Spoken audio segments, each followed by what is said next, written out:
So, Ben Shapiro has given some comments on his views on the Derek Chauvin trial.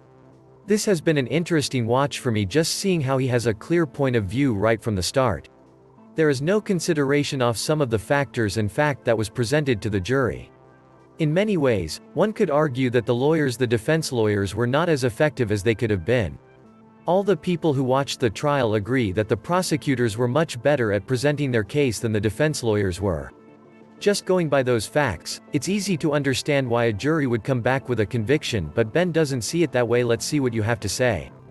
We've just learned the verdict in the Derek Chauvin trial, and we will be coming to you live with as many updates as possible. Right now, the verdict is guilty on all charges. Ben, tell us what it means. So it means that I'm not sure whether the sentencing is cumulative, or whether it is they take the top sentence and then everything else falls under that. But because he doesn't have a criminal record, that means he maxes out at 12 and a half years for second-degree murder, 12 and a half years for third-degree murder, 4 years or so for the manslaughter charge.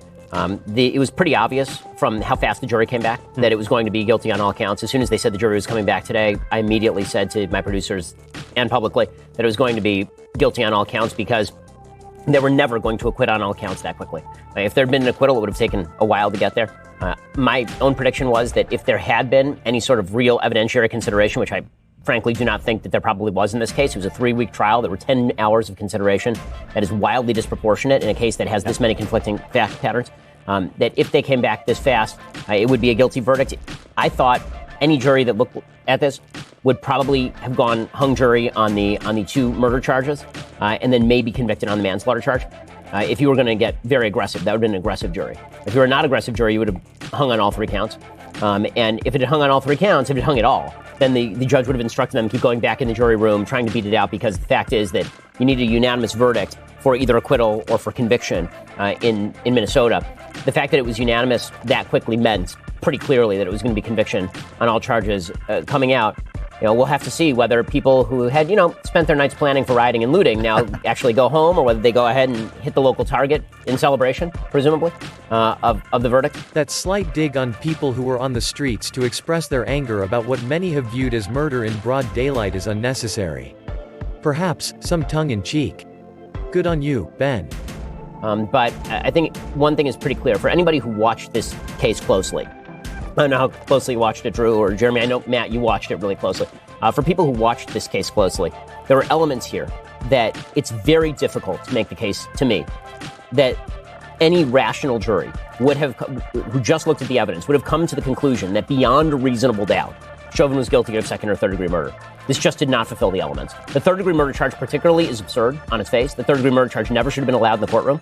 The third degree murder charge is a charge for what is generally called depraved heart murder. Depraved heart murder is you throw a brick onto a freeway, and you don't have anybody you're explicitly attempting to kill, but you end up killing somebody on the freeway. You shoot a gun into a crowd. That's depraved heart murder. And that was what the third degree murder charge was. You have to have intent to kill others, right? And then you end up killing one person.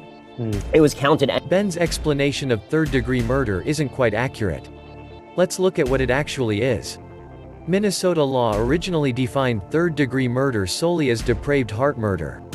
Without intent to affect the death of any person, causing the death of another by perpetrating an act eminently dangerous to others and evincing a depraved mind, without regard for human life.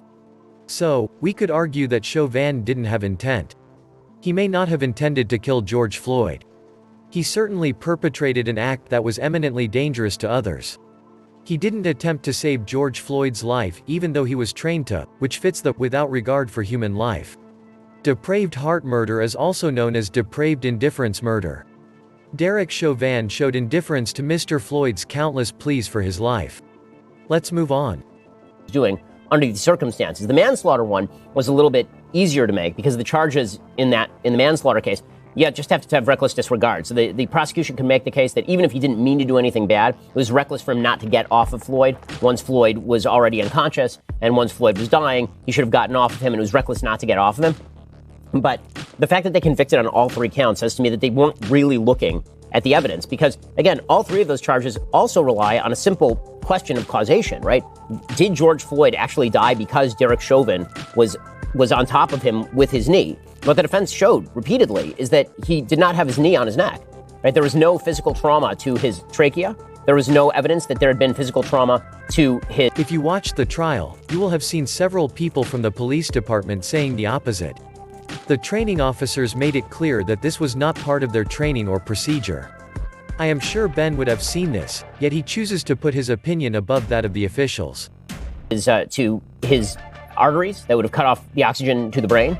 There are a couple different types of asphyxia. There's physical asphyxia, where you actually strangle somebody. You deprive somebody of oxygen to the brain by cutting off their blood supply via their arterial blood flow. And then there is a chemical asphyxia, which is drug overdose. And the fact is that George Floyd had 3. This is another talking point that the prosecutors ripped to shreds. Qualified medical professionals who testified in court for the prosecutor and defense agreed that the injury to the trachea is not always present. In fact, because of the size of the knee, it is highly unlikely to be. You would find injury to the trachea in cases of strangulation. Hands would do that because of the small surface area that they cover. Times the deadly level of fentanyl in his system. He was high as a kite. He had 75% arterial blockage. The medical examiner originally said if I'd found him dead in his room, I would have immediately assumed that it was a drug overdose, right? And the only reason that this became a national issue is because of the tape, which on its face, when everybody first saw it, looks really ugly. Because it turns out that a lot of policing looks really ugly. And then when you get all of the lead up, at the very least, you don't have to say that you love what Chauvin did. You don't have to say that Chauvin acted appropriately. You don't have to say any of that stuff. What you do have to say is to not even believe that there's reasonable doubt on the murder charges. On the murder charges, where you would have to have intent, that suggests to me that this was far less about the actual facts of the case and far more about all of the hubbub surrounding the case. This trial never should have taken place in Minneapolis. It should have immediately been transferred in terms of venue. You were not going to find an impartial jury in Minneapolis in the single most publicized criminal. The drug overdose one was proven to be false. The autopsy didn't present any evidence of a heart attack or a drug overdose.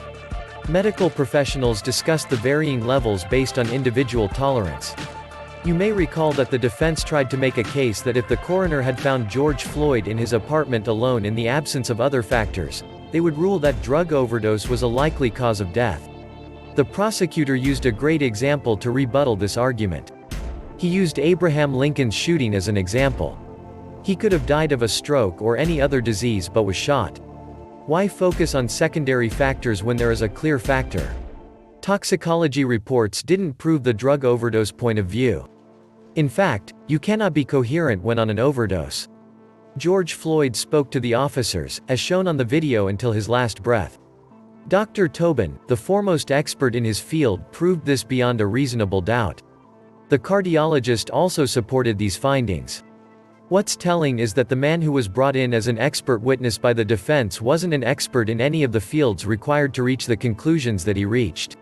When pressed on cross-examination, he conceded that he would defer to the specialists, which Ben doesn't do. He tried to make a case for carbon monoxide poisoning without knowing whether the engine was on. It's hilarious.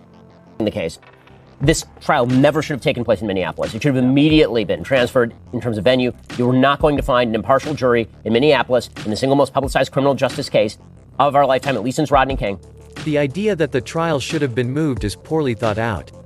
This is the age of the internet. Jurors in Alaska saw the same things that locals did. There is nowhere in the country to go with this. There is a case to be made for better representation for Chauvin. Based on the evidence presented, the evidence that we all watched on trial, it is difficult to see how he could have had a hung jury.